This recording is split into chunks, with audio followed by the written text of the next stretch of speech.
What is happening, Dolphins fans, and welcome to another episode of the Fins Tailgate with your host, El Capitan.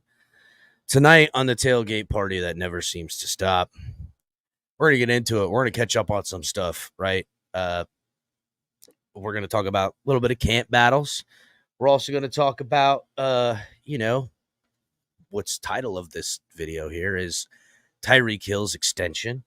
We'll touch also on the guy the Dolphins signed recently, the ex-Arizona Cardinal center / guard. We'll do a little deep dive on him a little bit and what we can hope to expect. Also, what is it, single? We did the offensive line camp battle breakdown the other day, a couple days ago, and you guys go back and check that out. Released on the podcast, released everywhere. And we talked about a lot of the battles at center and guard, and now we have something to consider with this new guy, Sean Harlow, that comes via free agency that Dolphins picked up here. And, we're going to get into a little bit of that, but we're also going to get into something that, I just got to do it, right?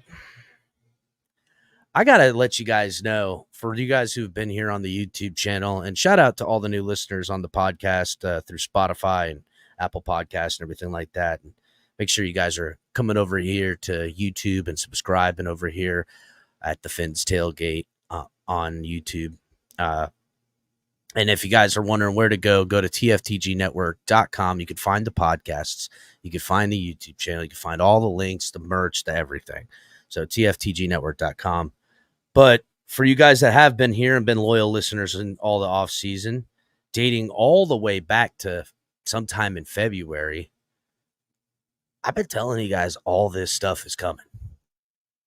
And me and the boys here at TFTG Network have been letting you guys know what we're hearing, what's been reported to us by some, let's call it for what it is, people I've grown to trust over the years, and even more so as of late, doing this on YouTube, doing it in the podcast world of, for lack of a better term, whether it's astute deduction of logic and reasoning to come with whatever it takes, or it has a little bit more of a in the know type of take. I'll let you guys be the judge of where we get a lot of this information. But the people I've come to trust have given me sound information that I've reported on for the past almost 3 years now. And again, proving us right over and over again. We're going to touch into all that stuff and all that nonsense, honestly, man. There's just so much I'm going to go through. I got the receipts. I've got them. We've got YouTube shows. I've got half of the receipts, not even half of the receipts of everything we've been talking about on this program when it comes to Tua's extension, Tyreek Hill's extension, Jalen Waddle on the trade block, or all that stuff. We've entertained everything else, right? But not only have we been correct, but we've been on the money with all this stuff.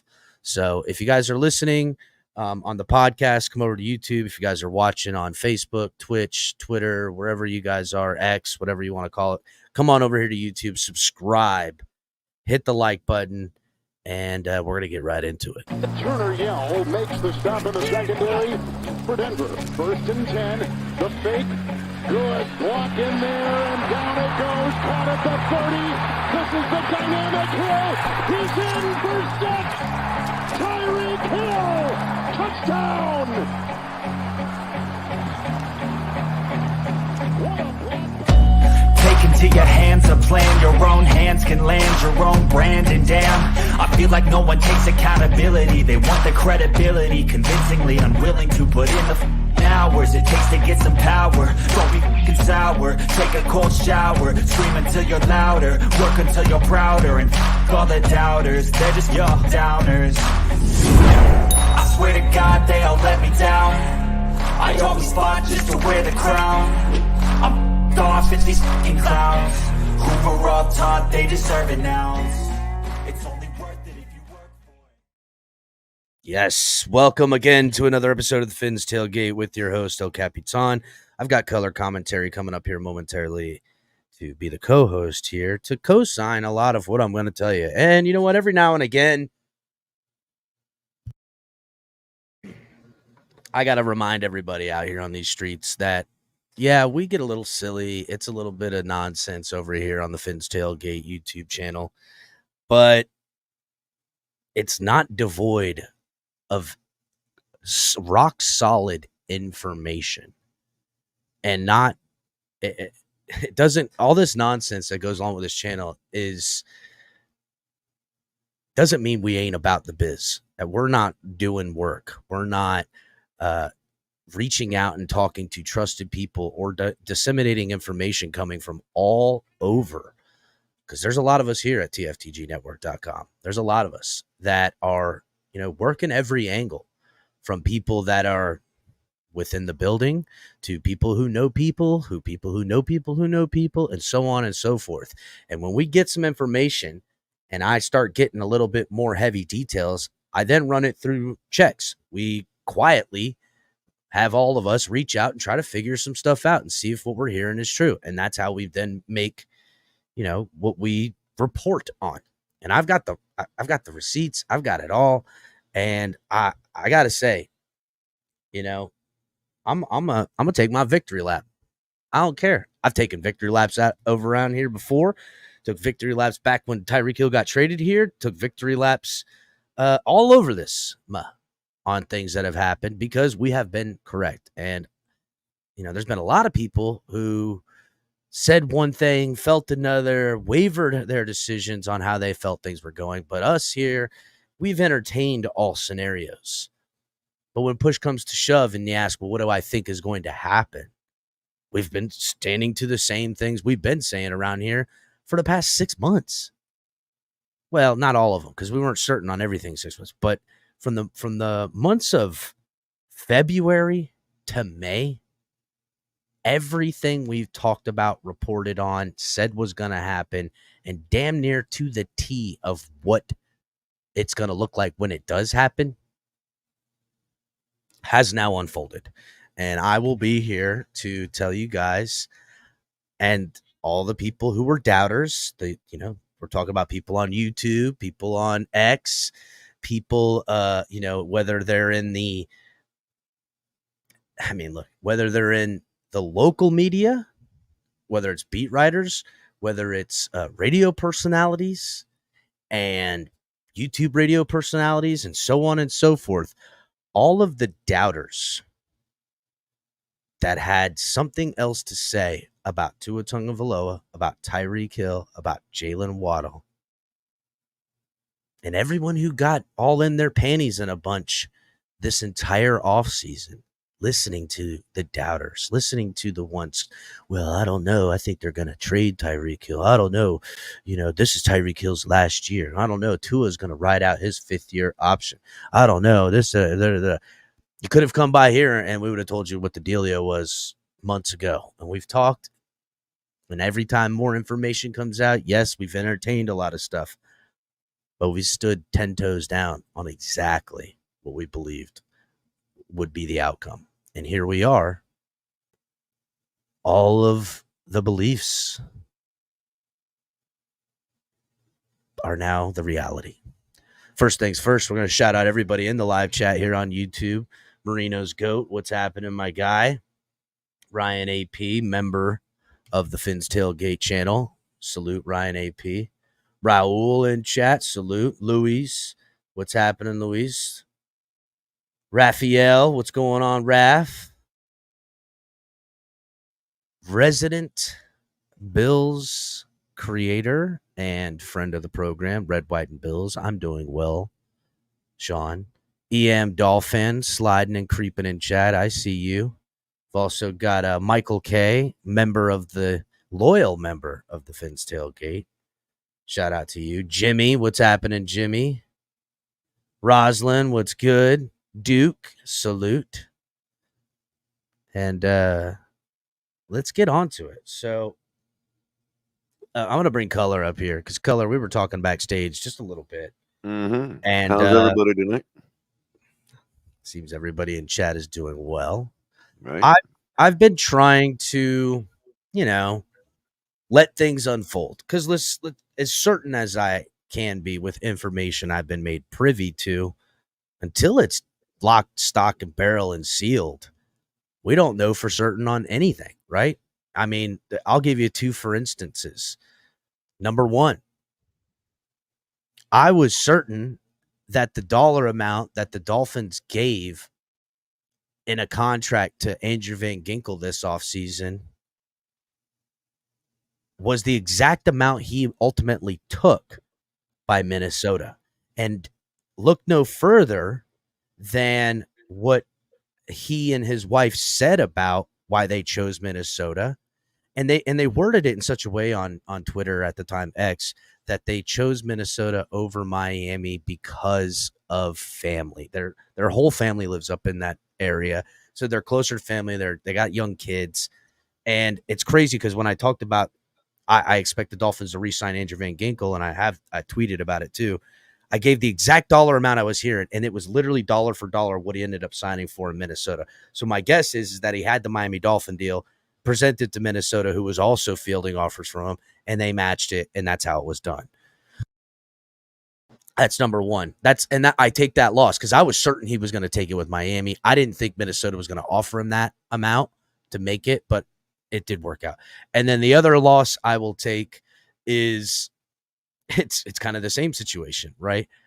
I was all but certain that Jordan Poyer was going to sign with the Miami Dolphins last year for ultimately the exact same amount he took with the Bills last year. Now, whether it was the guy I was talking to about it and he was certain of the amount that he was getting offered, and whether or not he was 100% on whether that offer was from Miami or the Bills, whatever, right? But again, I put myself out there in the certainty to think that was happening with Poyer last year.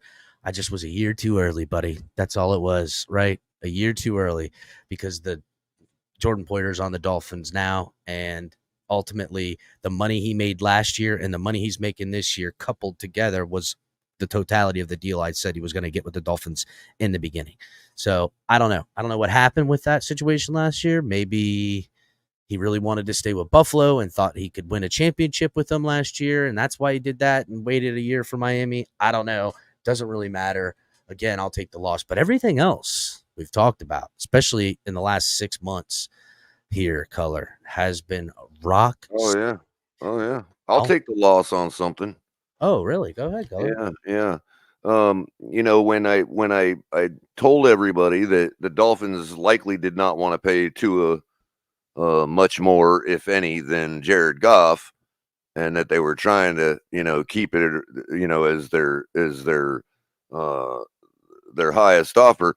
And I even used evidence. I even showed you everybody's favorite NFL Network reporter, Jeff, or whoever he works with, Jeff Darlington, saying the same thing. Miami's ultimate dollar amount would be Jared Goff money. So I then said, hey, if there's a deal going to get done, it's likely that what's the holdup is that Tua, for bravado's sake, to show face to the fans, out of respect to him, all of that, was likely wanting $1 more than Goff, just for the sake of it, right?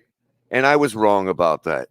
Mm-hmm. He turned out to want $100,000 more than Goff, not $1. Well, that's an annually in guarantees, but total amount of guarantees equals less than. Right, of course. But what I said was that Greer was maneuvering to make it look like the fans that he got more than Goff, but in actuality, not really paying much more than or by paying less than that, but making it look like that. So him and the fans can turn around and see, we got more than Goff. You know what I mean? Mm-hmm. And it turned out to be $0.1 million more than Goff, which I believe is actually that's $1,000, right? Not $100,000.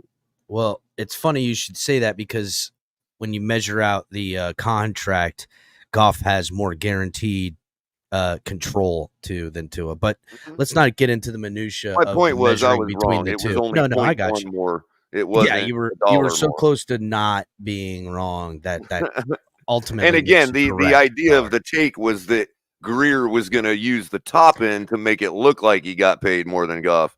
Now, that's where we can contextually say to ourselves, you're projecting a little bit there. Whether you're right or wrong, that's another debate.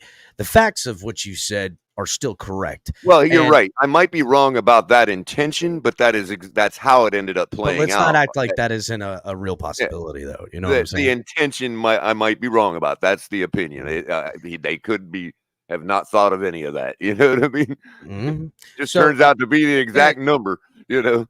I'm gonna go ahead and for any of you guys that have been listening, you have heard me say these words so many times that it's probably making you upset now. Is that the Dolphins have been building since the successes of 2022 followed up with the successes. Now, listen, we know we've fallen short from the goals, but in every metric other than a playoff win, the Miami Dolphins in 2022 got better in 2023. And everything that you could see during 2023, during 2022, they were trying to, the 2022 offseason heading into 2023, they were looking for these certain things and trying to find out whether or not they needed to pull the plug after this year and change it, which would be an absolute collapse, or that the trajectory is correct and they were going to put themselves, and here's the words I keep saying, in the 3-year window, meaning that all these starters that they currently possess, answers that they currently possess with, questions but marginal answers behind them, for if you're looking at like Bradley Chubb and Jalen Phillips and now Chop Robinson added to the roster, for the most part, everything was saying to me 2024, 2025, 2026, they are trying to keep this team and have this 3-year window. And I've been saying this since before I even reported on what I heard about what the Dolphins were offering, a rework / extension for Tyreek Hill. And here I have the receipts right here. Back in the 22nd of February, I said, word on the streets, Miami Dolphins have drafted a contract / extension rework that wide receiver Tyreek Hill, keep him here for the foreseeable future and clear up some cap space. They want him back in country to sign. So that was back when he was on his Mediterranean tour, right? That being said, in episodes following that, dating shortly after that, I talked about Tyreek Hill's extension, Tua's extensions that we're hearing, because then I soon reported on what I was hearing about Tua Tagovailoa's extension. But let's not jump forward to that. We started talking about it and giving details. And I mean, Color, to me, We also said that there was no way Tyreek was going to get huge money as long as Tua got huge money. that's right. And that there was a consideration of the two for this 3-year window. That they were going to play it off was of going to each have other. to make Tua it work. would have likely had to give a team-friendly deal to get Tyreek Hill done too. And vice versa. Tyreek Hill can't go saying, I want to make more than Justin Jefferson after and he isn't signs that at what the time. Tyreek Hill told everybody? And it's was not the only what he thought told process? everyone, it's what ended up happening. Right. It's what ended up happening. And so I suspect that all these people, and we'll probably get to this one in a minute, but I suspect all these people that came out and were guaranteed that, or were guaranteeing us that Tyreek Hill was down the road next year, that this is his last year in Miami. All of those people, I suspect, and this is only my opinion, that they were basing that take off the fact that Tua was going to get $400 zillion. Well, Color, we talked about that in that episode, which you could see the thumbnail if you're watching on YouTube right now or anywhere that we're live broadcast, that you could see that thumbnail of when we talked about it. We also spoke about it again about 2 months ago into more detail, and I'll go into that in a moment. But you get what I'm saying. The people making that take were thinking well, so they're sure we in their called them mind, blatantly Tua sexuals on there, that right? they wanted to pay Tua whatever he Right. wanted, And they even were if it so cost them Tyreek Hill, and they were right. happy to sell him up the And they river were to do so so. sure. They were so sure that it was going to happen that they were actually predicting Tyreek Hill would be affected by it. The other alternative is what Cap just said. They wanted the Dolphins organization to know that the fans were cool with sending Tyreek down the road if we had to. Yep. And not only that, Color, to your other point, these were the same people saying Tua is going to now be the highest paid quarterback in the NFL. And to me, that was not what I was hearing. I was hearing his asking price, and I've tweeted that, and we'll go into that too. But before we get into the Tua stuff, this Tyreek deal, again, tweeted about way back when. Now, in the later episodes, we talked a little bit more extensively, but early on, I had what was talked to me about was what they were looking to do.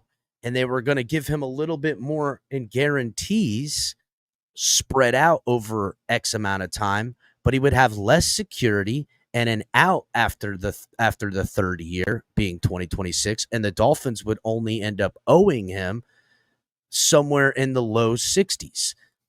Meanwhile, the contract that has now been signed, and just so you guys know, I talked about it again later, that I heard that it had changed and that the Dolphins were trying to give him $65 to $68 million in guarantees over the next 3 years that the Dolphins could not get out of. And then I thought I had thought that they were going to try to work out 2 more years with no guarantees, but rights over Tyreek Hill. It seems to me that that was the part Tyreek Hill didn't want in that part, because maybe he would like to go and be a free agent, or at the very minimum wants to have some form of control at the 2026 season, 2025 start of 2026 season, 2026 off season, to either get a new deal with the Dolphins or maybe potentially go back on the free agent market and get another bag. But ultimately, through these episodes, and here's the other episode right here, and here's the other one, both the episodes are talking about, and there was other episodes that we spoke about this as well. But those were 2 of the big ones that I've went back and listened to make sure that I was reminded exactly. And I'm telling you, verbatim in those episodes, 65 to 68 million over the next 3 years, where I thought he was going to have a 4th and a 5th year, 2027, 2028, and they were going to backload that money. They decided not to do that, spread it out, giving him like a $31 and a change million a year average guarantees over the next 3 years was all going to be in that deal. He just didn't want the 4th and 5th years. So the Dolphins are kind of, I don't want to say they're left holding the bag, but it gives them a little bit more control to want and or demand a extension or rework, after the 2025 season, because be like, look, it's been going good. I only got 1 year left on my deal. Let's continue this down, because you only have me for next year and you don't want to have me go to free agency. Or maybe the Dolphins, again, lining up to what I've been preaching this offseason about, they want this window to be reconvened and data pointed and figured out if they need to keep going to 2027. They want this team through 2026, and in that offseason, either A, they double down and re-sign a lot of talent, or B, they blow this bad boy up, and that could mean without Chris Greer and without Mike McDaniel and Tua and everybody. So only players that wouldn't be gone would be like Jalen Phillips, probably Jalen Waddle, probably Jalen Phillips, which that Jalen Phillips contract's coming this year too, just so everybody knows. We'll have to earmark this episode on how we were so right would come later, Color, about Jalen Phillips. Oh, yeah, definitely. But I just want to point out that also back in this episode, I think it was this episode, I can't remember 100%. We also addressed the talks of Jalen Waddle being a trading piece before the draft. That was nonsense. It was ridiculous. We were also 100% correct that Tyreek Hill's contract, although drafted up, although ready and set to go, is not going to be finalized until after Tua Tagovailoa, and it would come no later than 2 weeks after him. We talked about that on this episode. We talked about it again on your episode we had not that long ago when we were waiting for the Tua contract to come through. We were about a day and a half too early on that Tua deal when we heard about it was a certainty. The problem with trying to be in front of it and break news on it and holding out for a 7-hour long show like you did, Color, was that we were just too early, buddy. But hey, we did everything. Nothing out of it. 2 days later, they ended up signing it, but hey, whatever. And then not 10 days later, the Tyreek Hill stuff came down. Now, funny enough,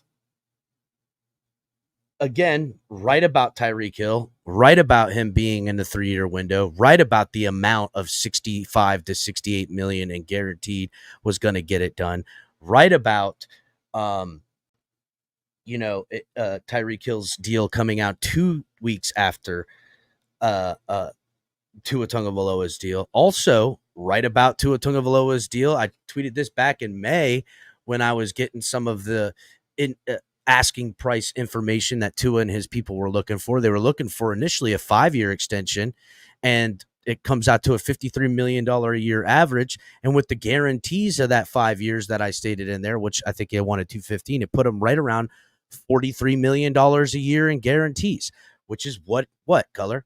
Didn't he get an average of $42 to $43 million a year in guarantees? Isn't he getting you an annual of $53 million? The only difference that was from what I heard the asking price was to what the ultimate price ended up being was that it wasn't 5 years, it was only 4. Everything else, the math, you take away the 1 year, and it all lined up. Again, right? And we went into that whole thing way back when I even reported on it back in early February about these were the deals we were looking to see if it was going to come down. Then it confirmed with what we heard. I tweeted about it. We talked again about it about 2 months ago before both these deals were done. You again, I mean, I don't know what else to say, Color. You again on this show. And these are only the episodes that I could take time in the past 2 days to listen back to and find and remember. I mean, from Shake's show to when Lou's been on to all of us, we've been talking about. I'd really love we've been hearing part about I said I'd really love to clip the part about we got to make sure Tua gets $1 more than Goff, but actually gets paid less than him.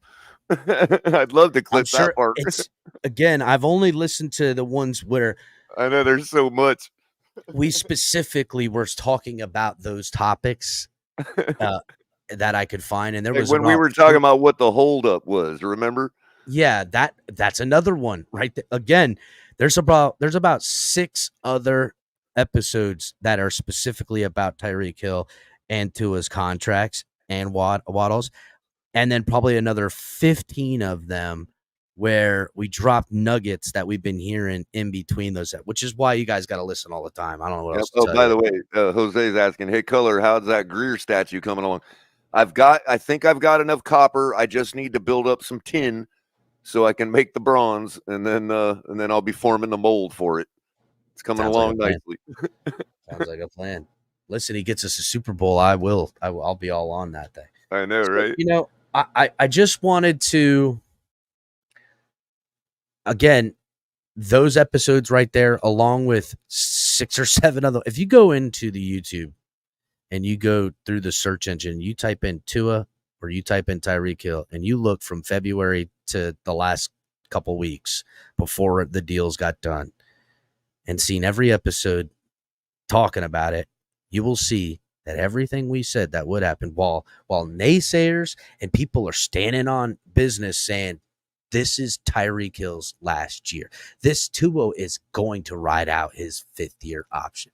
And even when it gets quiet too, it gets real quiet sometimes, and people then start getting scared, because I'm not the only person getting inside information out here on these streets. There's plenty of other people. And just like them, I'm a human. And when it gets super quiet and my people like, I haven't heard nothing, nothing's coming my way, you start doubting, right? You start doubting a little bit. We did not allow that to sway us from our ultimate decisions. That's the power of logic, Capitan. You don't have to give up on it, because if it's wrong, it's because something crazy happened. That's the only time logic is wrong, is if something crazy happens. That's it. And crazy would be Tua demanding $200 million guaranteed. Right. Crazy would be Tyreek Hill. Expecting it. Crazy would be Tyreek Hill saying that he wants the Dolphins to cut him this year, because Dolphins still had rights on him, right? And they could have got ugly. Tyreek Hill, when they reworked it last offseason, it was apparent he's happy here in Miami. And that's all we need to do is just pay him for his happiness. And he's where he needs to be the next 3 years, along with everybody and everything else in the Miami Dolphins organization, riding out the 2024 to 2025 and the 2026 season with this football team. We are close. Can we get there? And we're going to find out over these next 3 years if we've got it, if we need to get rid of it, or if we're just so close that we need to check 2027 and 2028 into the 5-year window. Shit, we might hit it in year 2 and, be able to rework stuff and beat. Yeah, we might be in a whole different ball game. When you're rocking a Super Bowl championship, the fans, whether we believe you should or not, the fans are going to give you a whole lot of grace for the next year. Every fan assumes that, there's only been 1, 2, 3 teams that have gone to that many Super Bowls back to back, and you know what I mean, like without a lull in the action, without a slump the next year. What do they call it? A Super Bowl hangover. Yeah, you know what I mean. So there's a lot of players. A lot of players we're not get the bag after that. We win a Super Bowl, and you're going to hear a lot of the contract arguments in the fan base stop, because nobody gives a shit at that point. Yeah. Like, hey, we'll get it done. We'll be back again. Don't worry. You know what I mean? There's a lot more grace from the fan base when it comes to, hey, we can't retain these 5 guys after winning a Super Bowl because their contract situation. We went all out. We poured it all out. We let it all hang out on the field, and we won a Super Bowl. So at that point, the fans really don't care who you lose. And obviously we have our favorites, but it's a little easier to accept, some player X, Y, or Z getting traded off because we just won a Super Bowl and can't afford them. That's a lot easier to stomach than another playoff loss, and we still got to get rid of everybody. Because it's happening whether the window is the window. It's going to be closed in whatever the number of years is. So the blow up and the rebuild is coming. It comes every 4 or 5 seasons for every team because of the nature of the salary cap. So, that's it. You want to ideally be coming off a Super Bowl win when it's that time of the cycle, Sometimes you don't need to get rid of your coach and quarterback, and you just kind of accept that it's going to be a rough season, but you draft a bunch of young guys. You you do big time trades, or you start going full boat with your second year guys. You know what I mean? The ones that you're expecting to take another step, and we don't know if they will or not. It's that kind of thing. It's the ebbs and flows of the game in an NFL stance where, age is a factor, youth is a factor, all that stuff. And the cap is you find the Dolphins. If the Miami Dolphins find themselves at any point in the 2026 season and 2026 offseason believing that this team is worthy of continuing 2027, 2028, and potentially 2029, they will break the bank to get 2 more seasons, potentially a 3rd more season with the talent they possess, and maybe a guy or here too will be interchanged, but they will break the bank, keeping veterans with extensions, signing free agents, and extending guys that are on their team, setting themselves up for a 2029 and or beyond absolute must rebuild year because of what they'll do against their cap, which is the ultimate question, right? Can the Dolphins get success between now and 2027 season, is it Super Bowl success? Is it enough success to say let's run it back 2 more years and win a Super Bowl? Or do we blow it all up and, whatever? But ultimately, everybody blows it up, and you have to pay the piper, and you have a crappy season to follow it up by. Yep, and I do want to take one more lap that is kind of non-football related. Lap away, Color. Lap away. Well, it's non-football related, but it did affect us. I told you that Saturday would have been perfectly fine to practice in. That storm was not anywhere close to affecting us the way it needed to be able to cancel the stadium practice. However, I can understand they didn't want a bunch of fans sitting out in the rain. It wouldn't have been a fun experience for anybody. So I get all that, but basing it on the danger of the storm, oh no, they were completely wrong. Ain't none of them been, obviously none of them are from South Florida.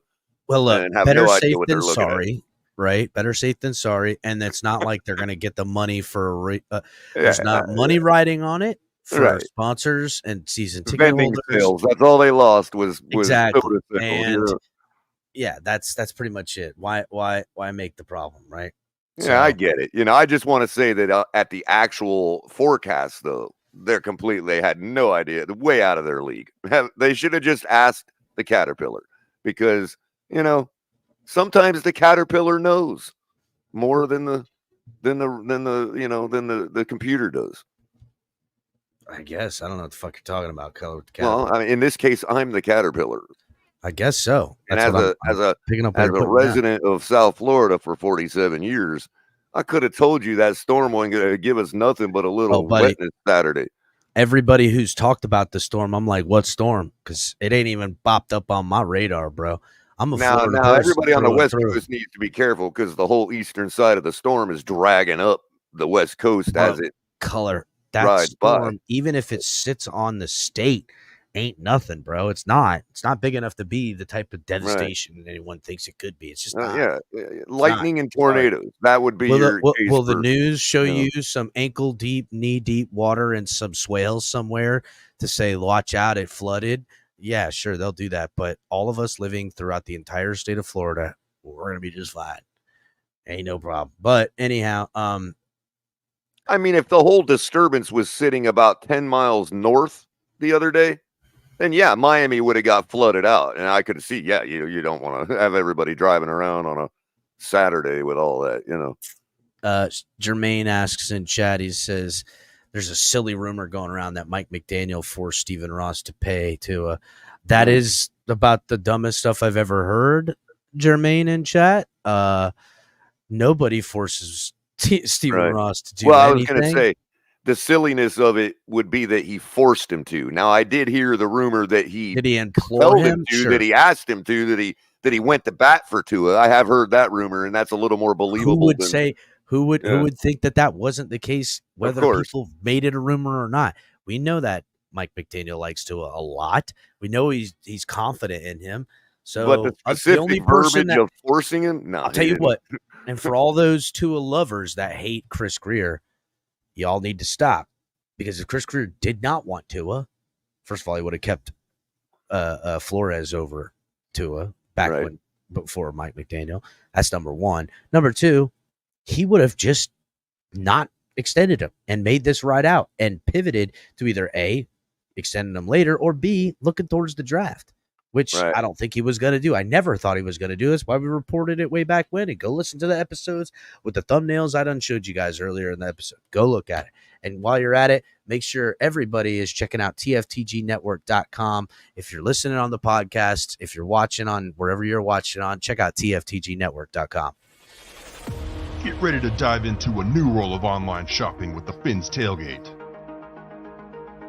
Whether you're a die-hard sports fan or just looking for the latest fashion trends, we've got you covered. With a wide variety of products from your favorite sports teams to stylish accessories and home decor, we're your one-stop shop for all things tailgate. Our easy-to-use website and hassle-free checkout process make shopping with us a breeze. Plus, with frequent sales and discounts, you won't want to shop anywhere else. So come on in and join the party at the Finn's Tailgate, your new go-to destination for all things tailgate.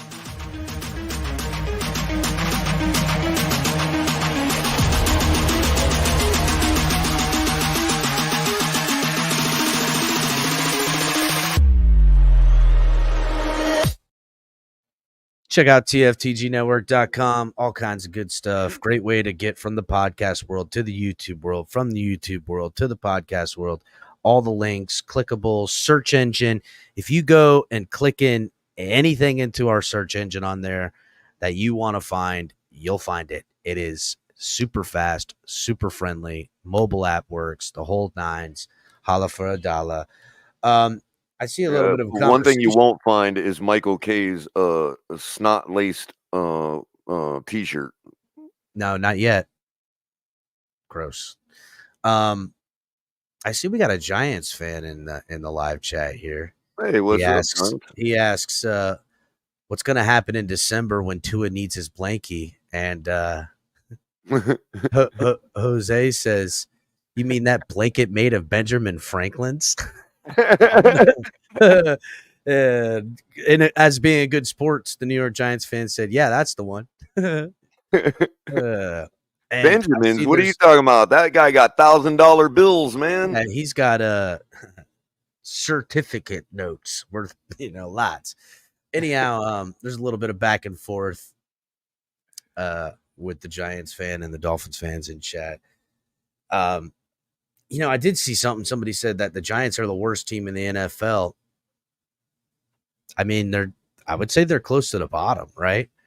Like, let's do it real quick, Color. Let's do it really quick. The bottom 5 teams in the NFL heading into 2024 season. And now, are we counting up like crypto, or are we counting down like normal people do? We're just going to count 5 friggin' teams. They don't have to be in any Did you watch order. the show last night with Crypto's top 10 quarterback? I didn't. Dude, he comes out and just blurts out number 1 and starts at number 1 and goes up to 10. That's Crypto, bro. That's how crypto gets down. It's just bah, bah, bah, bah, bah. I would say if we're going to go the 5 worst teams in the NFL right now, heading into the 2024 season. Jermaine's got one of mine. Carolina Panthers. Jermaine, I see it. Carolina Panthers is the first team that comes to mind for me. I mean, I don't think they're as bad off with their new quarterback as people think, but they ain't anywhere close right now. Well, I do think they are with that quarterback. Not that great. I know that their wide receiver is going to miss a couple of weeks that they just drafted with a knee injury. It's not going to require surgery, but he's hemmed up pretty good. Here's an interesting one because they were a bad team, but how bad will they be? The Broncos, right? Like, it's a weird team. I mean, they held together last year and still made something out of it, dude. I mean, after what we did to them. I guess, dude. I don't know, man. I mean, their stats are going to be skewed just like ours towards the negative. They're going to look worse than they are because of the hurting we put on them. I don't know, man. To me, right? Like, well, okay. Let's try to do it like this. Let's go AFC teams first, right? Mm-hmm. I would say. It's just so hard because you're heading into. I mean, Jets. If you discount Aaron Rodgers, that's what I was getting ready to get. Color, you went right to where I was going at. The Jets is so hard to predict because they're a terrible football team. But with Aaron Rodgers, are they good? They could at least be above average. You know what I mean? They could be really good if Rodgers, fights back Father Time, which I don't think is going to happen. Maybe if he was in a a Southern type. Well, we'll approach it like Lewis. What have you done for me lately? So we'll put the Jets there at the bottom, right? Lewis, a.k.a. the Rabid Dolphin, who's going to be on Monday nights during the season. Look out for that show, guys. We had a meeting about a lot of stuff last night. Got tons of stuff. I want to get back to the Tua stuff and how we were right, Color, but I want to kind of go through this as quickly as humanly possible. The Jets, dicey with me. Let's put them on the outside looking in because I think the Patriots. Jets gang, man. I knew you were going to get something from Jets gang. No way, Jets. Jets gang in chat says, no way Jets bottom 5 team. I hear you, right? Like He's like, ye of little faith. But I mean, if Rodgers goes down again, what are you doing, right? I Like know, right? everybody and their mother's losing their job. I don't even know. Who's your backup? You still got Boyle? I mean, who are you even rocking as backup right now? Jets, like I have no idea. The Patriots, I mean, they got a new coach. They've got a new quarterback. They've got, I think it's safe to say that the Patriots are one of those bottom 5 teams, right? Probably gonna overachieve, but definitely bottom 5 team. Probably now. I don't know. I just don't. Look, man. Maybe it's the Belichick effect. I don't know, but I just cannot see the Patriots not at least like showing up. I mean, they are what they are. They're rebuilding, so they just don't have the talent to beat teams. But I can't see them being like, not competitive, like at least believing they're competitive. They have a lot of weight, a lot of their reputation precedes them. You know what I mean? I just want to point out how many people in the media, mainstream media, are talking about the Jets are going to win the Super Bowl. I've seen it literally, Jets winning the AFC East. It's like Rex Ryan era all over again. It's crazy to me because they are literally on the bubble of our bottom 5 for us over here, dog. I'm just saying. But okay, I'm going to put the Pats in there. Here's an interesting one, right? I mean, the Bills, bro. I'd go with the Bills. No, we can't do that. They're not going to be a bottom 5 team. I would say here's an interesting thing, right? I would never say the Colts. Tennessee, although caught Miami, derailed Miami last year. Tennessee is a team that might be a bottom 5 team, right? What do you think? I mean, I'm putting them on the bubble list. I know. Changing coach with that new quarterback that wasn't really a slouch per se. But he's not like he's a superstar or anything with it. They got a new coach. Neither was Tua before he got a new coach. I mean, I got you, but Tua at least was a first-round draft pick with all kinds of college stats that are upside. We could see the potential with Tua. I mean, what's his name from Tennessee? Although I see the talent. Here's another team, probably the last team in for the AFC that we'll talk about, because the rest of the teams, I think, even the Broncos, debatable, right? But, and here's crazy, all the money on this team's defense, the Raiders, right? Mm-hmm. The Raiders are, I mean, I don't know what they are. They've got so much talent. They got Adams. I don't know what I don't know what to expect. The Raiders could have 10 wins. They could have 2 wins, and neither would shock me right now. So I'm going to keep them also on the bubble because to me, rounding out probably 3, at least 4, 3 or 4, maybe 3 spots of the bottom 5 are going to be NFC teams. Because let's face it, the AFC is better than the NFC.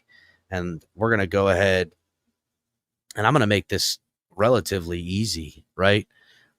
I mean, damn, dude, the entire division of one of the NFC is probably all 4 teams could be at the bottom. I mean, statistically, it's impossible, but the Atlanta Falcons, the Carolina Panthers, the New Orleans Saints, and the Tampa Bay Bucks, the NFC West literally is – that's the NFC West, right? Or is it the NFC South? That's right. It's NFC South is literally the worst division by a landslide in the NFL right now.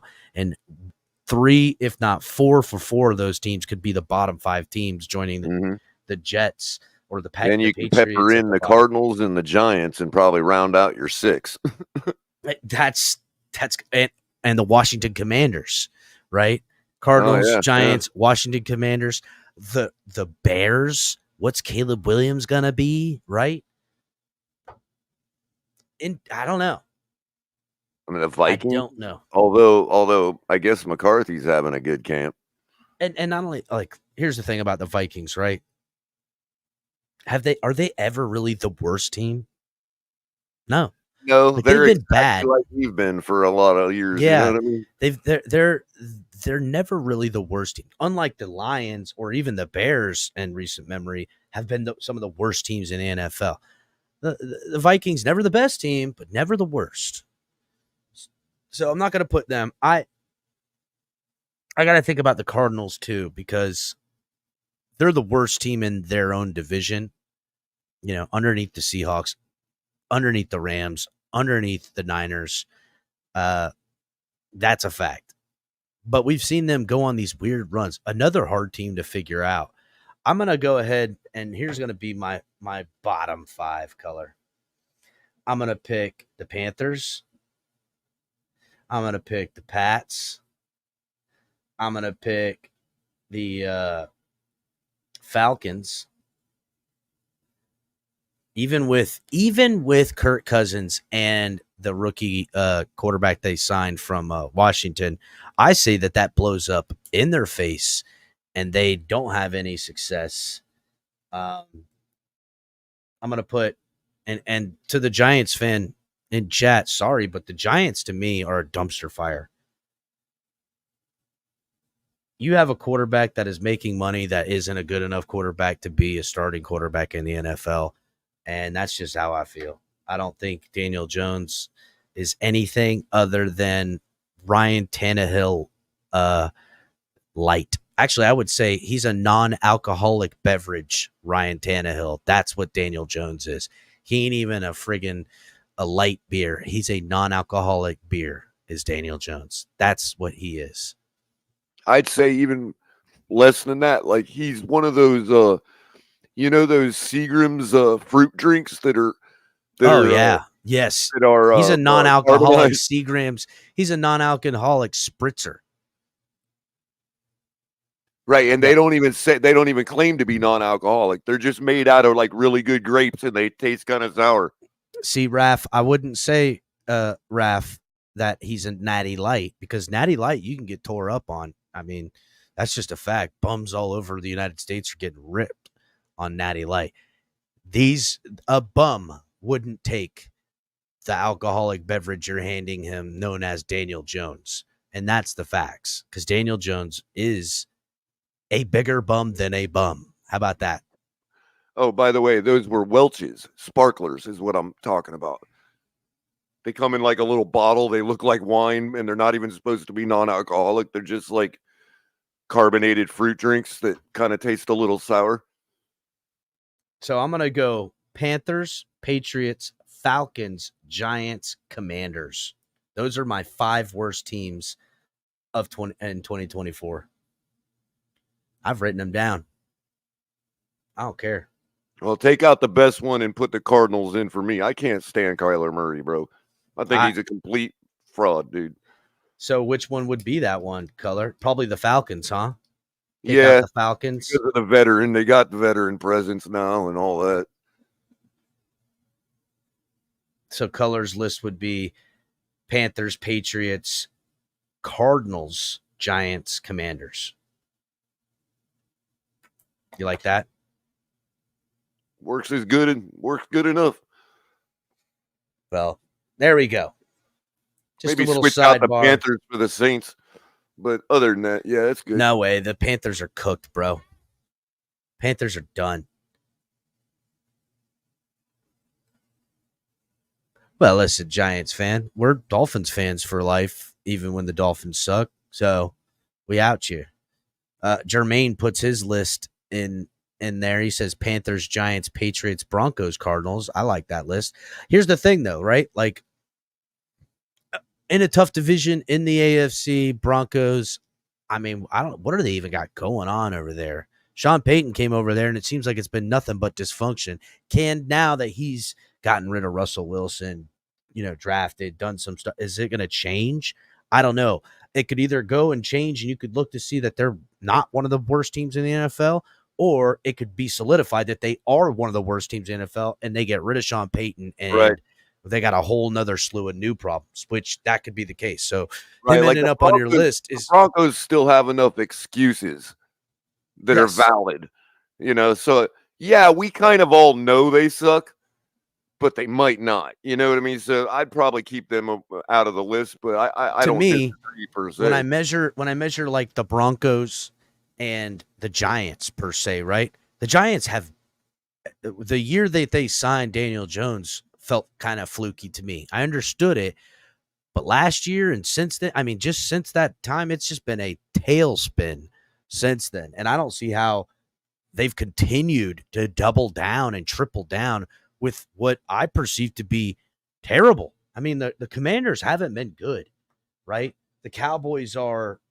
all right. I mean, okay, the Eagles have been pretty dominant, but you're in the NFC. You're facing the likes of the Panthers, the Bucks, the Saints, the Right. Cardinals, the Falcons. Right. You know what Most I'm of our saying? bad teams were in the NFC, right? Yeah, of course. Yeah, I mean, I could name 8 teams that could end up in the bottom 10 from the NFC alone.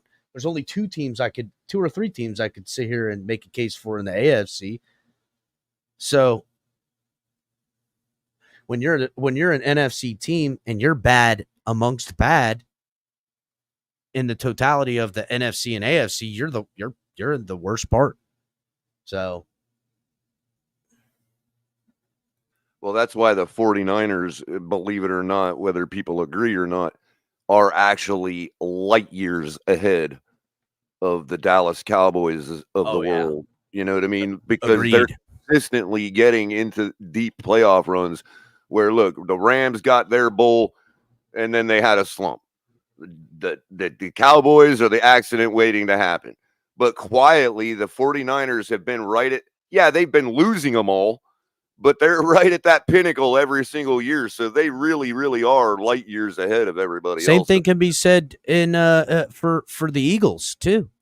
In the Cowboys division, Yeah, Eagles have remained extremely dangerous of a football team since getting Jalen Hurts. And actually good, like not just the Yeah, Dallas offensively, Cowboys, you know what I running, mean? throwing, defensively, whether it's the secondary, whether it's the D line against the run, I mean, they've been just good football teams Right. for what seems like since they won that Super Bowl. And right?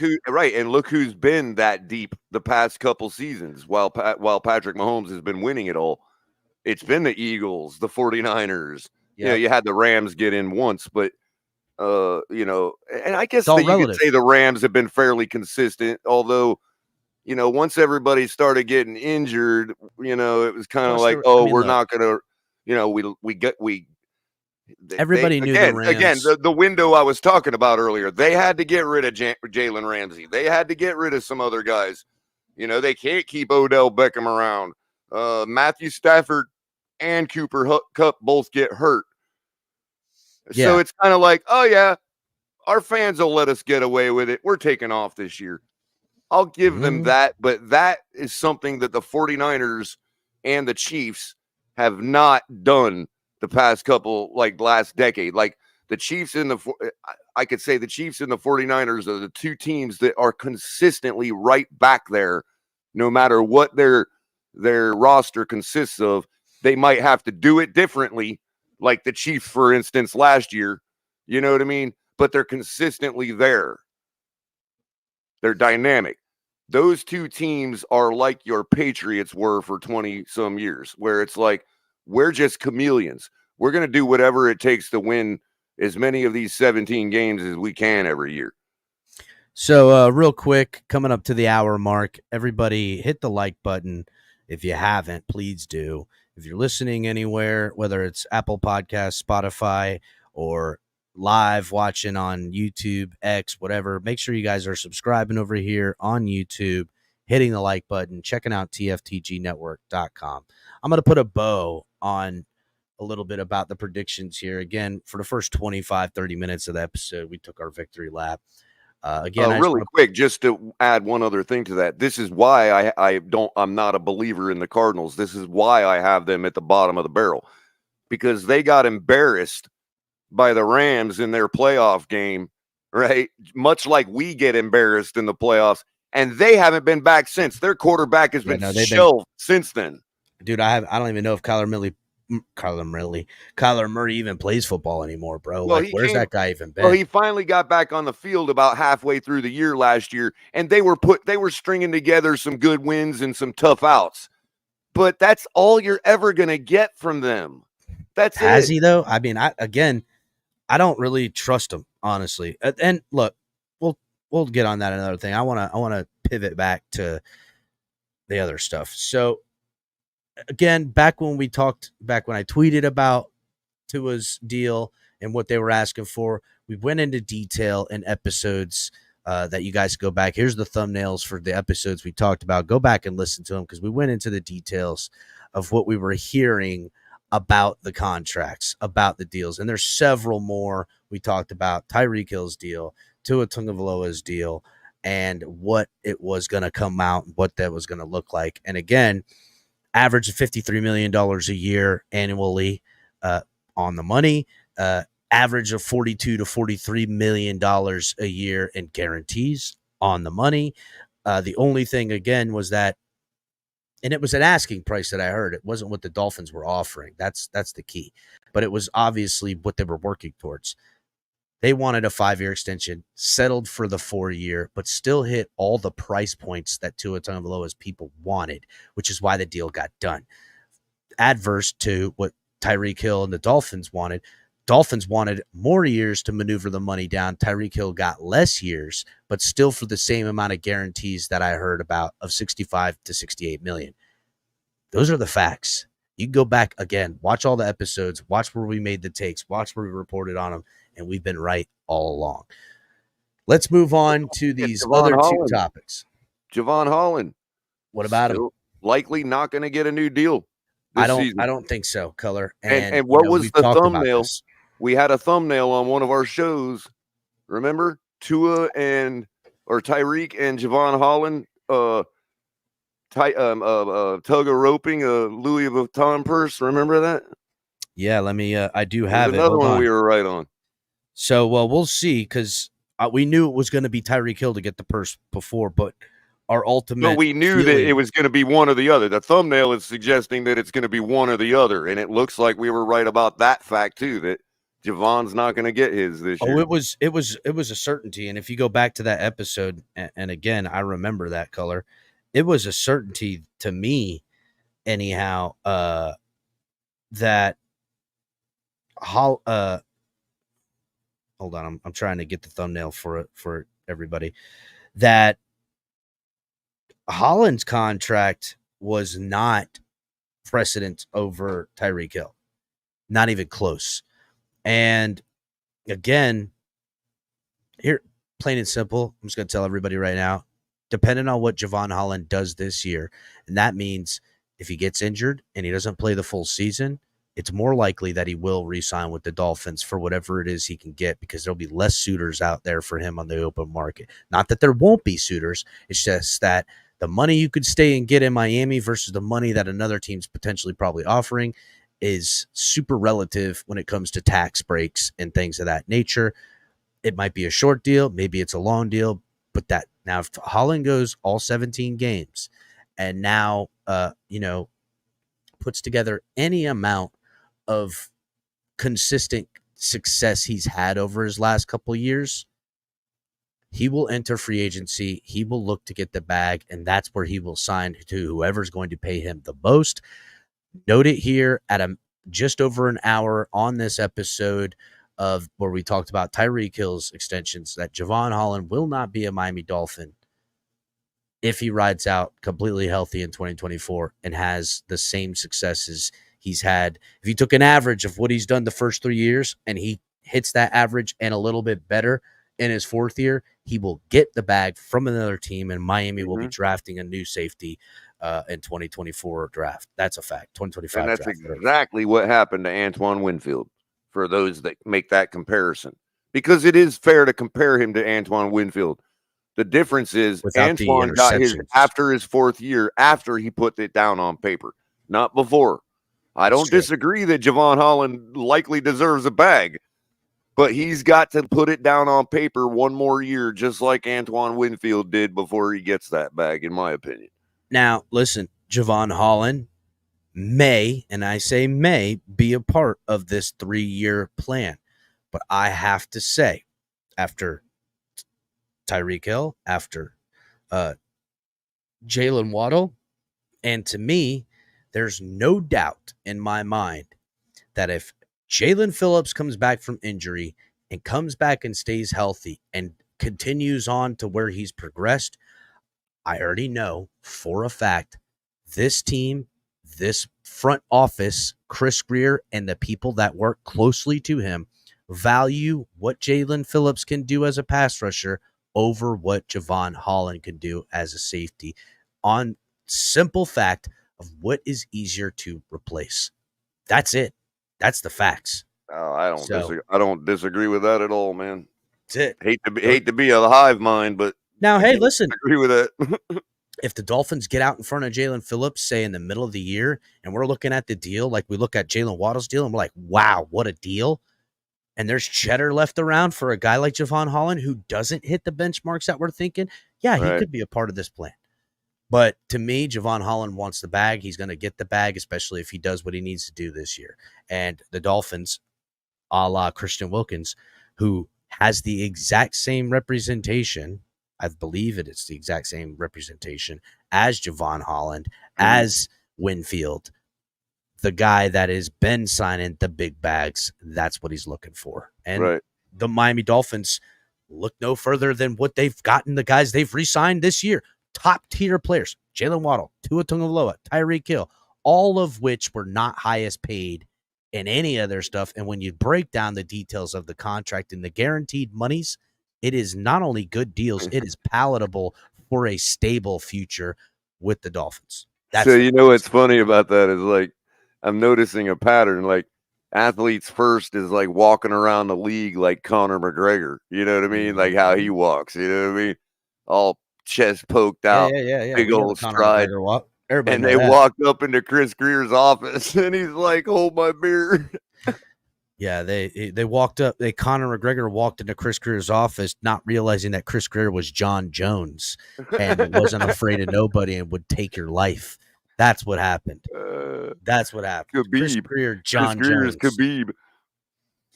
Yeah, Khabib. Oh man,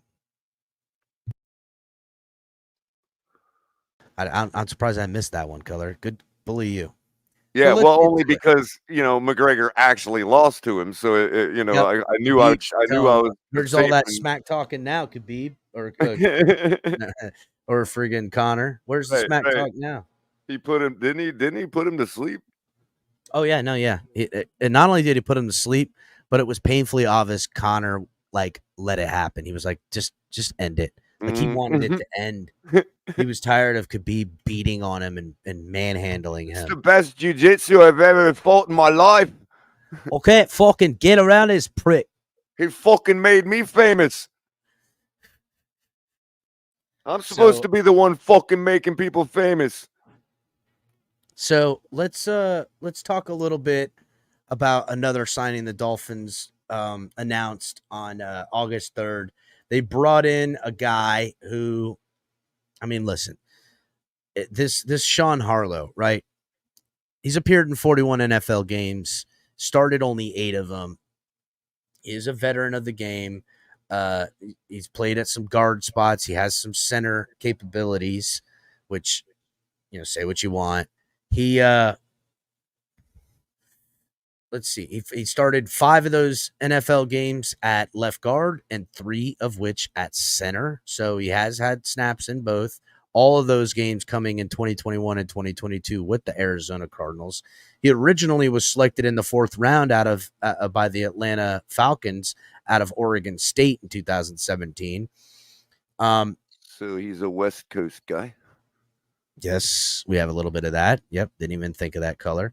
Miami Dolphins did release somebody who we knew that they kept around here because of his snapping abilities. A guy that was a rookie mini camp keep around in Ireland Brown. So he's not, it's not like Sean Harlow's coming in here like Jack Harlow and he's owning all this shit. That's just not the facts. He is coming in to compete and has an ability to play center. And, when you think about, some of the – listen, I talked about this on my O-line camp battle situation, right? Which, if you guys remember, I didn't have making the roster. I didn't have Ireland Brown making the roster. This Sean Harlow has been brought in here to compete with the likes of guys like Jack Driscoll, Liam Eichenberg, as who can be, a potential starter and at left or right guard. Isaiah Wynn still on the physically unable to perform list. We also got Robert Jones. They've got Lester Cotton, who's a guy that could potentially be on the outside looking in with the addition of Harlow to the Miami Dolphins, potentially. I don't know. But with all this stuff coming out about the miscues at center exchange with the quarterback from newly signed Aaron Brewer, the Dolphins got to be feeling the pressure a little bit on potentially having another answer at center. Liam Eichenberg has played center, which to me is reason enough to keep him on the roster. But the Dolphins doing their due diligence with a guy like Harlow to bring him in to see if they can. I don't think they're going to move off of Eichenberg, especially because they moved up in the second round. But maybe his versatility at guard and center puts him over a guy like Lester Cotton or over a guy like Robert Jones or over a guy like what's his name? Blanking on Jack Driscoll. So he's going to be another dude that's going to get a better fight to win a roster spot just off of NFL experience alone. What do you think, Color? He's another Pacific Northwest guy. What is it with these Pacific Northwest guys we keep filling our team with, man? Oregon State he went to in college, right? That's right. Yeah. I mean, aren't they the Beavers? I don't know. Oregon State Beavers, right? Let us know in chat. They are the Oregon's Beavers. The Ducks. I'm pretty sure the Beavers. Yeah. Yeah, the Oregon State Beavers. They've had a pretty good football team. For the most they kind of got like a fresh looking logo. Like it's kind of like a mean looking beaver that's shaped like the Patriots logo. Yeah, no, it's not a nice looking beaver. It's a mean ass looking beaver. Definitely a mean beaver. What's the oh my god, the Woody the Woodpecker?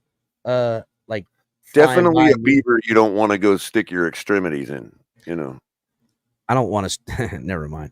What kind of extremities you sticking in beavers, Keller? What kind of extremities do you stick in a beaver? What kind of beavers we talking about, Keller? So it looks like he played guard for Atlanta his rookie year. Played one game. Played 15 games with Arizona in 2021 as a left guard. Played 17 games. I should say was involved in 17 games in Arizona in 2022 as a guard. And last year he was played 8 games with, 1 game with Dallas. Yep. 7 games with New York Giants. They just list him as an O lineman, but the one game he played with Dallas was in fact as a center.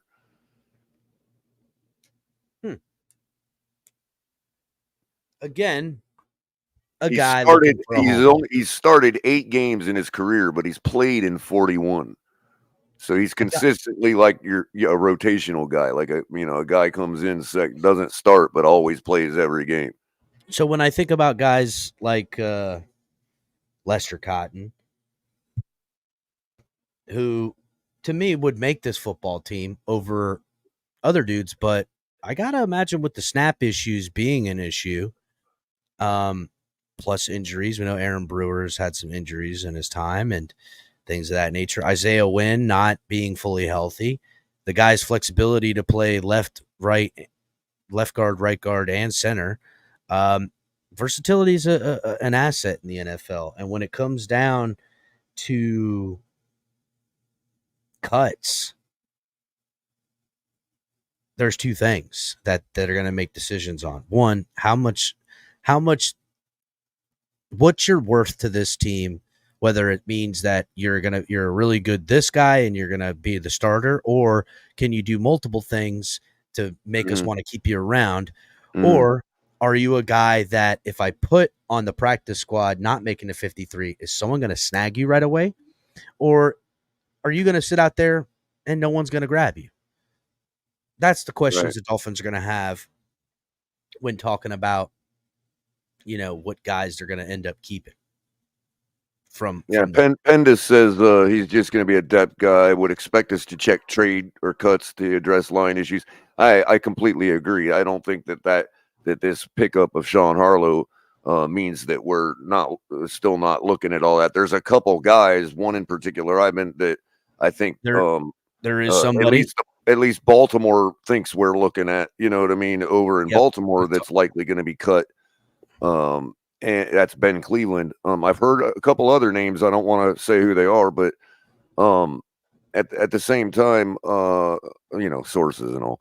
But there has been some names who've been talked about, and we're waiting on some of that stuff. Here's the thing, Color, real quick before you continue. I heard about Dolphins are going to make something happen in the interior, and a lot of people were telling me this is going to happen, that they were going to make a trade or with some of these teams, some swapping of stuff was going to happen. I heard that from a couple different places. I reached out on my end to people I know and trust. It was a little bit out of their purview, but they did tell me they weren't hearing anything about these types of trades coming, but they did know that the Dolphins were looking for help at that position. Whether or not those teams denied the trades or whatever, all I know is soon after all the buzz, they signed this Sean Harlow guy. Go ahead. Right. So as far as Harlow goes, that's a case where, the expectation and the likelihood is that he's just a guy, just a camp guy or even a rotational guy, whatever.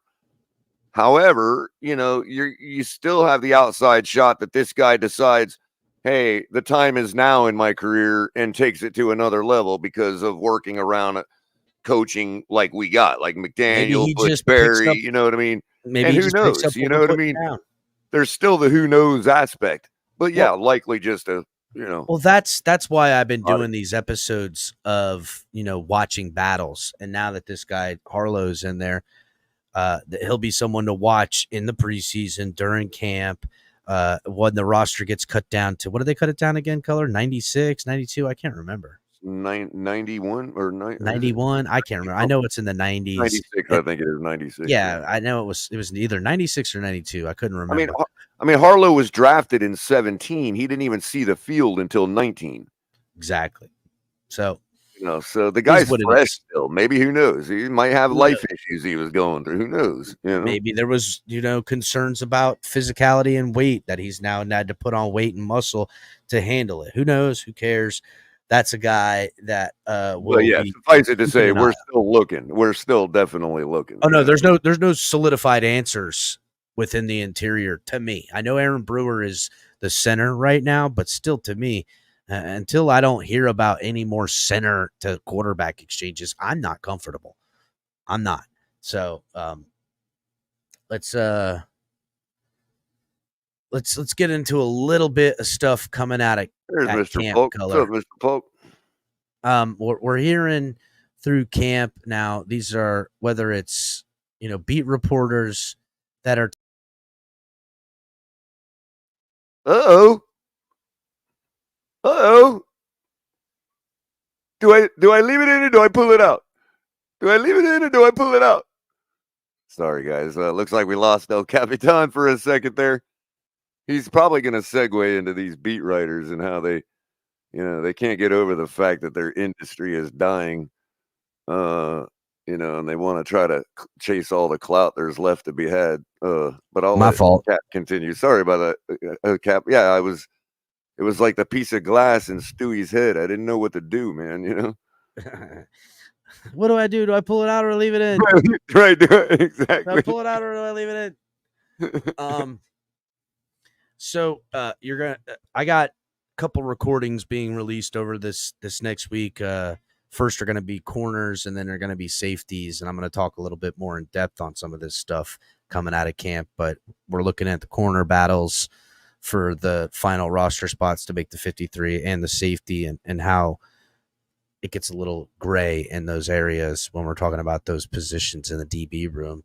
But stuff coming out about some of these guys, and you can go back to, the wide receiver stuff. But some of the things coming out of camp, first of all, Jordan Poyer looking great in camp. He's missed 3 in a row, but everybody's seen, from the media aspect, he's a guy that that needs more veteran rest than we need to see as him. So that's nothing to be sweating. When we talk about the wide receiver battles and who's going to make the team or not, Dolphins recently brought in Snead here. Now, we do know that there's some stuff going on with OBJ, but we also, something that a lot of people aren't talking about is Eric Ikuzama, who has an unspecified injury. To me, Eric Ikuzama is low man on the totem pole. If Snead comes in and takes his job, I won't really care. Eric Ikuzama, since the Dolphins got him out of Texas Tech, has not done anything at all. We saw a couple of nice catches in the preseason, but I think he personally, what I've heard is that was kind of abrupt. Did somebody see him get hurt? Because I'm thinking that might be we just found a trade partner injury. You know what I mean? Maybe not. What I do know is, from what I'm hearing, is that it's a understanding of the offense to hit the timing that he's not grasping, that there's been some language problems. There's been some playbook learning problems. When he could play fast and free, it's good. And we've seen him do a couple of, handoff things in the league and stuff. But for the most part, super ineffective and able to find a way onto this offense. And he's a guy that now, with an unspecified injury, it doesn't look good for him, right? We do know that still on the physically unable to perform list is guys like Odell Beckham Jr., which to me, I don't know what that could be, right? There's nothing coming out about it. Is this? That sounds like an I don't need camp, McDaniel. I'm Odell Beckham Jr. Honestly, I wonder that too. But it's crazy because when you have guys that are also on the list, like Bradley Chubb, Jalen Phillips, Cam Good, in the same ilks with him. I know Cam Good was injured. I know Bradley Chubb's been injured. I know Jalen Phillips has been injured, right? So is he got a real super bad injury? I don't know. But whatever, right? No, but Odell did have that, his last injury was an ACL tear, right?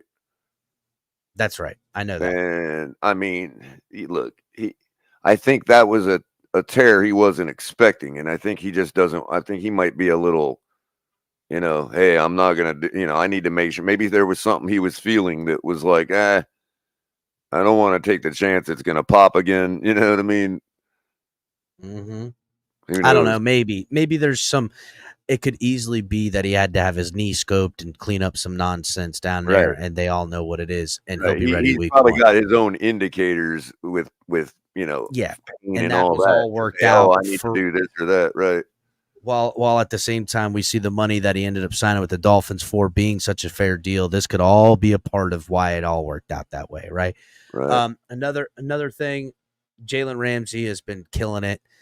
For the most part, him and Tyreek have been battling back and forth.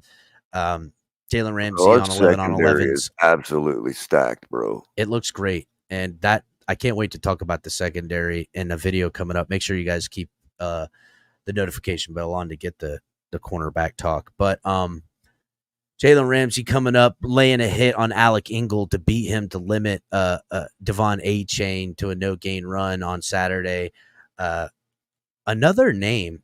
Since Shaq Barrett abruptly retires, Dolphins pivot, brought in, looked at some guys, but ultimately Emmanuel Ogbah comes back to the Miami Dolphins, and he's stopping Raheem Mostert for no gain. He's causing missnaps. He's batting balls. He's looking like Emmanuel Ogbah at old, and that is something that good for him, right? I've always liked Emmanuel Ogbah. I felt like the Dolphins paid him a little early and definitely too much. And then with the change of defenses and back-to-back years, he got pushed down the depth chart and was lost in the shuffle. If he can come back in a more stacked defensive end role, less of a pass rusher role with the Anthony Weaver defense, he seems more like a scheme fit for a Ravens style defensive front than he did with a pass rushing style defensive front like we've been trying to run these past couple of years. Now, maybe it could be better or not. On Saturday, Dolphins held out newly signed inside linebackers Jordy Brooks and Anthony Walker, as well as having David Long Jr. held out. So a lot of these other linebackers who are going to be competing to land on this roster, these inside linebackers are fighting. And Zeke Vanderbew or Bew, whatever, inside linebacker, he's making a name for himself out here. I feel like right now Zeke is over Channing Tindall, ex third round draft pick by the Miami Dolphins, in camp as we currently sit. So when the preseason games come, and the Dolphins play their first preseason game on, I think it's next weekend, right? Yeah, it's literally this time Friday. next Sunday. The Dolphins, or is it Friday? It's the 8th. Yeah. No, it's only 4 days away. Yep. So on Friday when the Dolphins play their preseason game, which, we're going to cover that up and down. Guys like Zeke and Channing Tindall in the linebacker spots, I'm going to be watching because they're only going to keep, one of these dudes as the backup guy. Another guy who's been, just killing it. Ethan Bonner in the cornerback room. Everybody and their mother has talking about how Jalen Ramsey singing his praises, saying this guy is killing it. Tyreek Hill saying he is going to be a problem. We're going to talk. You're going to hear me talking about this on the that episode coming up. But yeah, man, something to look out for. Braxton Berrios looking good in practice. As you guys know, maybe he's a guy that will get a little bit more of action in the targets. I thought he was going to get more. I thought Braxton Berrios would have got more targets last year, just benefiting from all the coverage looks that everyone was going to give Waddle and Hill. That did not happen. I think he only got like 37 targets or something like that throughout the whole season. So we'll see how that works out. But Braxton Berrios doing some stuff. Kendall Lamb showing up, opening up holes for Raheem Mostert out there. That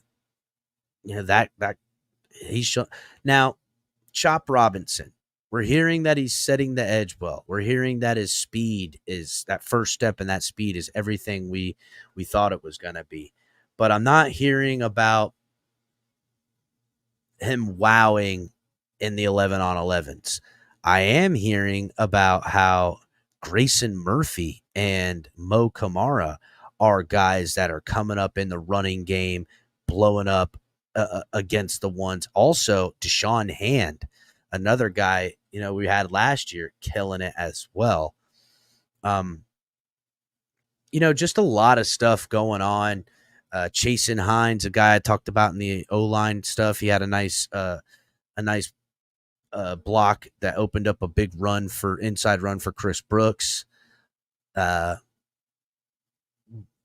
UDFA safety Jordan Colbert, who we brought in here. I'm going to talk about him again in the safeties coming up. He's a guy who's way on the bubble. I think he's the guy out of Rhode Island. Played for Rhode Island. He had a nice breakup. Just some stuff. Obviously, Calais Campbell came in here and he's doing exactly what we expected Calais Campbell to do. Zach Sealer looks like he is poised to get another contract. To me, right here, guys, couple things. Zach Sealer will get a new extension before the end of this season. Book it. the Dolphins will extend Zach Seiler to a couple more years to stay around here to make sure Right he's around in the that deadline, 3-year you think? window.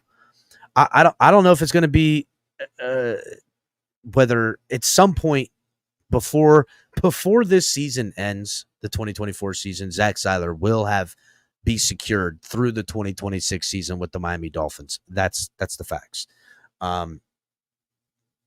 Along with, what was the other thing we said earlier that was a fact that's going to happen, Color? I can't remember what it was.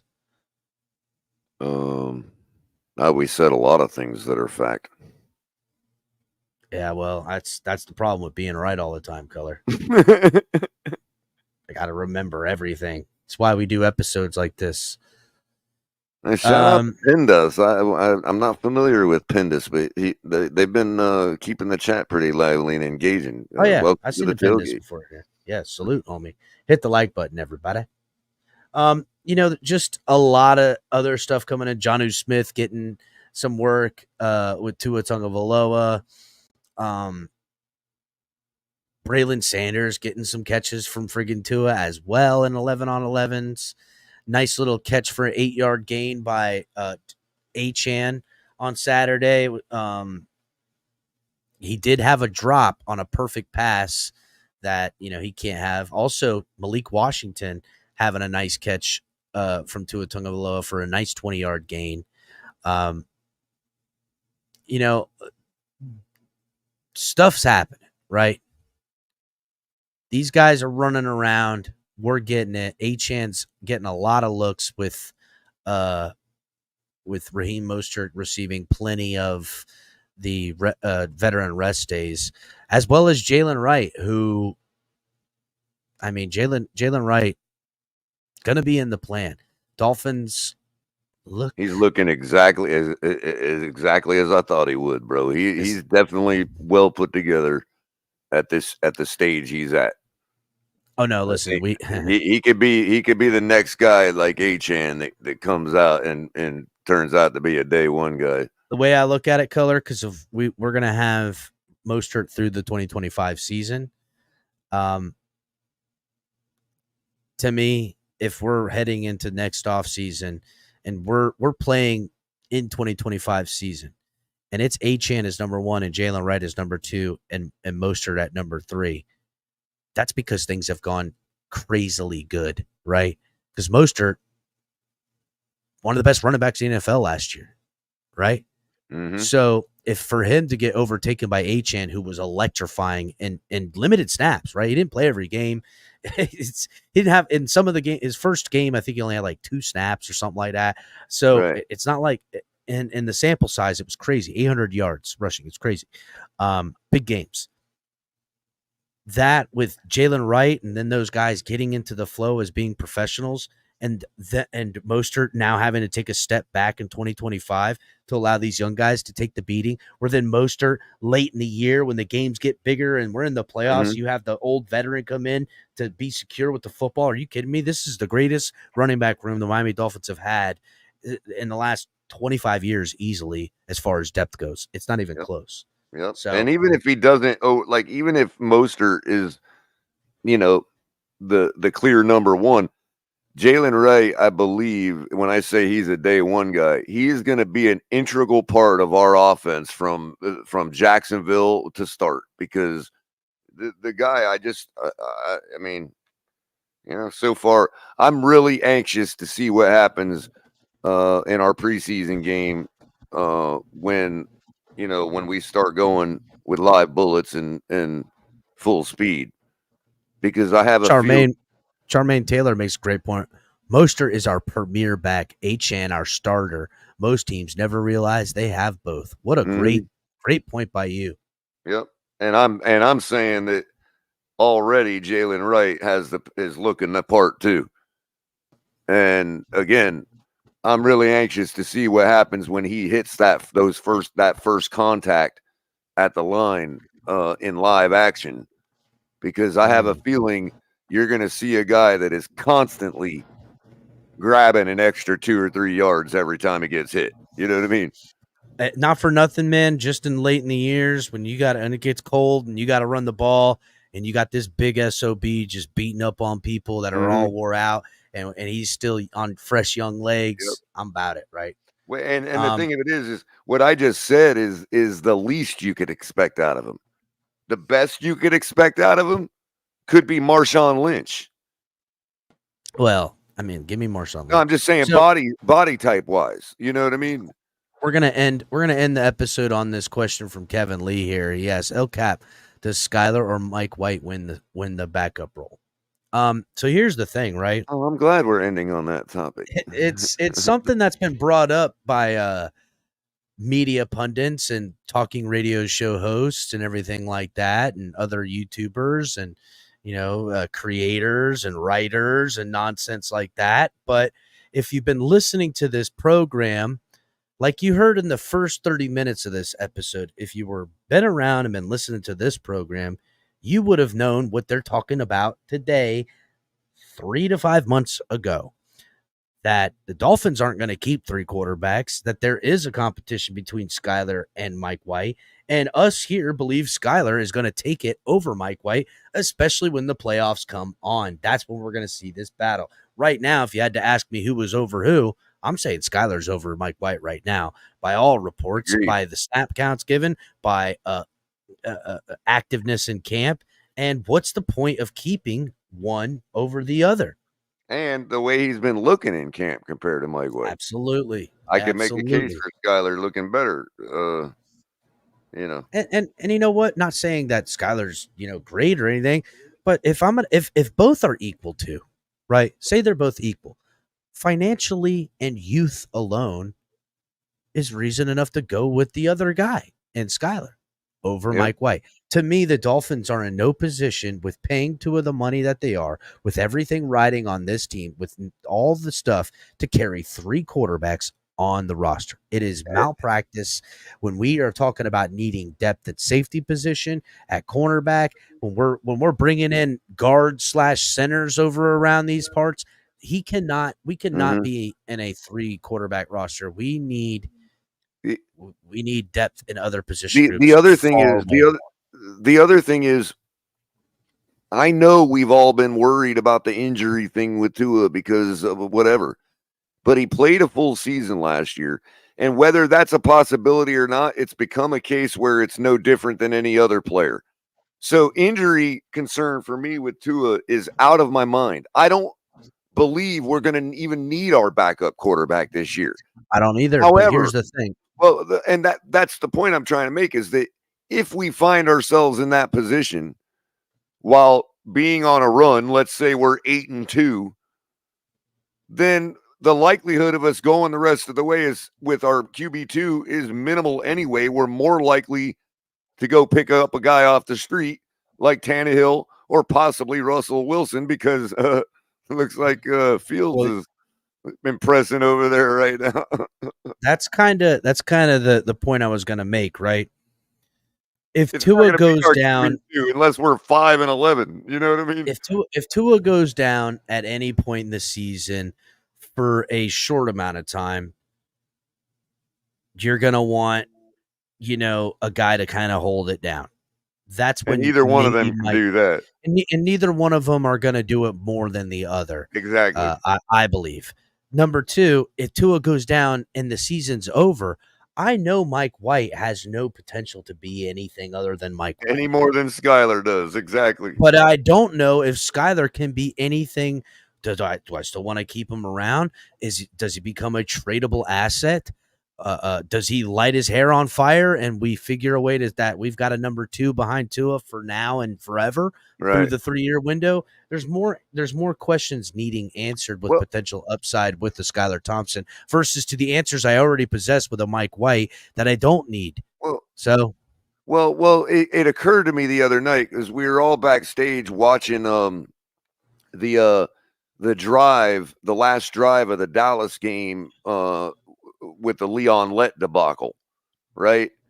And it occurred to me that our clear number 2, Dan Marino's backup, Doug Peterson. Okay, this was like 3 weeks after Dan Marino went down with an Achilles, right? Mm-hmm. And our clear number 2, Doug Peterson, who was being tutored by Don Shula the whole time, turns out, who got Don Shula his Color record-breaking losing win. you a little bit, Color. Well, I'm getting there. No, we were you're losing you a my little bit. connection. Yeah, Okay, you're how's good it now. You're good now. Okay.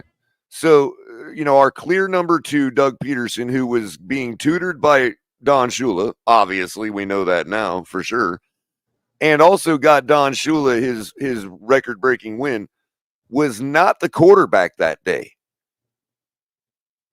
Steve DeBerg was the quarterback that day.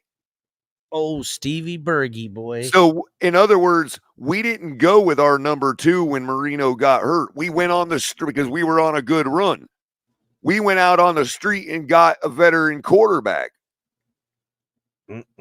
So what I'm saying is, if we're clearly on a run and Tua goes down, our QB2 is not going to be the guy taking us the rest of the way anyway. Yeah, I got running backs to hold that down, hopefully. Now, if Skylar Thompson comes in and wins you a couple games and holds it down for Tua, great. That's if Tua's different. gone, if you're talking a short-term injury, I'm talking about here's if, the thing, Color. Right. In no way, shape, or form does any sane Dolphins fan think Tua goes down and the season can still be okay. Right. That's just unless not the case. we go get a guy off the street, that's better than Skylar and Mike. That's better than Skylar and Mike. Yeah, I got you, right? But who could come in off the street cold and even be a better quarterback than Skylar or Mike and play it better? So what's that leave the issue at? Why would you even go and get a guy then, Colors? My point. Right. What I'm saying is, though, so ultimately, what's it boil down to? That $3 million. Pretty much, yeah. So Skylar has the advantage now in the competition as far as that goes. And the Dolphins are looking to get out of that deliver. money. And the Dolphins are looking to see if he can deliver and allow them to cut a guy like Mike White and get their money back. So that being said, that's all we're going to talk about today. I got to take care of the visual aid real quick. Okay, here's the thing about this Skylar issue, right? Because that's what the show's been about, us taking victory laps, right? Capitan just alluded to the fact that we've been debating this Skylar Thompson, Mike White thing all offseason. We know that the competition has been going on, right? Mm-hmm. But this is the tweet we get from Omar Kelly today on Twitter, okay? And it's funny, for those of you that can't see it, it says, are the Dolphins having a super secret QB competition? No secret in these parts, Color. To which I replied, super secret? We've been debating these two all offseason. Been no secret over here on the Fins tailgate. And I did get a like on that reply from Marino's GOAT and MDC. So Marino's GOAT witnessed it in real time.